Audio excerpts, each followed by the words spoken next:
മലയോര ഹൈവേ നിർമ്മാതാക്കൾ സ്ഥാപിച്ച വഴിവിളക്കുകൾ പണിമുടക്കുന്നു. കട്ടപ്പന മുതൽ ചപ്പാത്ത് വരെയുള്ള സോളാർ ഹൈമാസ്റ്റ് ലൈറ്റുകളാണ് മിഴിയടഞ്ഞത്. അഥവാ പ്രവർത്തിച്ചാൽ തന്നെ അരമണിക്കൂറിനകം പ്രകാശം ലഭിക്കില്ല. അടിയന്തരമായി വഴിവിളക്കുകളുടെ തകരാർ പരിഹരിക്കണമെന്നാണ് ഉയരുന്ന ആവശ്യം.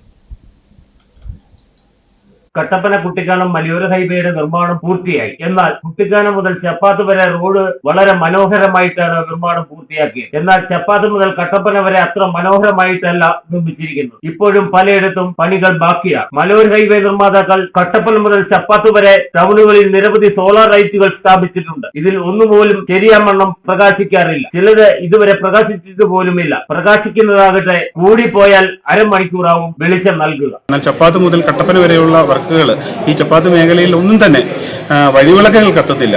ഏറ്റവും ഭീഷണി നേരിടുന്ന ഒരു ഏരിയയാണ് നമുക്ക് ഈ ചപ്പാത്തിന്റെ പ്രാന്തപ്രദേശങ്ങളും. എന്നാൽ 6 മണി കഴിഞ്ഞാൽ 7 മണി കഴിഞ്ഞ് കഴിഞ്ഞാൽ ഒരു വഴിവിളക്കുകൾ പോലും കത്താത്ത ഒരു സ്ഥിതിവിശേഷമാണ്. അവർ ഈ മലയോര ഹൈവേയുടെ സോളാർ പാനൽ ഈ അടുത്ത പ്രദേശങ്ങളിലെല്ലാം തന്നെ സ്ഥാപിച്ചിട്ടുണ്ട്.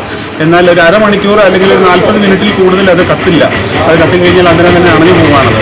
അപ്പം അതിനുവേണ്ടി ഞങ്ങൾക്ക് അത്യാവശ്യം എന്തെങ്കിലും ഒരു പ്രശ്നങ്ങൾ ഉണ്ടായാൽ ഒന്ന് ഓടി ഒളിക്കാൻ അല്ലെങ്കിൽ ഓടാനുള്ള ഒരു മാർഗമെന്ന സ്ഥിതിക്ക് ആ വഴിവിളക്കുകളൊന്ന് കത്തിച്ചു തരണമെന്നാണ് അറിയിക്കാനുള്ളത്. ലൈറ്റ് സ്ഥാപിച്ചതിൽ വലിയ ക്രമക്കേടാണ് ഉണ്ടായിരിക്കുന്നതെന്ന് നാട്ടുകാർ ആരോപിക്കുന്നു. സ്ഥാപിച്ച വിളക്കുകളൊന്നും ഗുണനിലവാരം ഇല്ലാത്തതാണെന്നും ശരിയാവണ്ണമല്ല സ്ഥാപിച്ചതെന്നുമാണ് ആരോപണം ഉയർന്നിരിക്കുന്നത്. മലയോര ഹൈവേയിലെ ടൗണുകളിലെല്ലാം സോളാർ ഹൈമാസ്റ്റ് ലൈറ്റ് ഉണ്ട്. കാഴ്ചയ്ക്ക് ഭംഗിയാണ് ഉള്ളതെങ്കിലും രാത്രി കാലങ്ങളിൽ ഒന്നും പ്രകാശിക്കാതെ ഇരുട്ടാണ് നൽകുന്നത്. അധികൃതർ ഇടപെട്ട് ലൈറ്റുകൾ മാറ്റി സ്ഥാപിക്കുകയോ തകരാർ പരിഹരിക്കുകയോ വേണമെന്നാണ് നാട്ടുകാർ ആവശ്യമുയർത്തുന്നത്. Idukki vision news, Upputhara.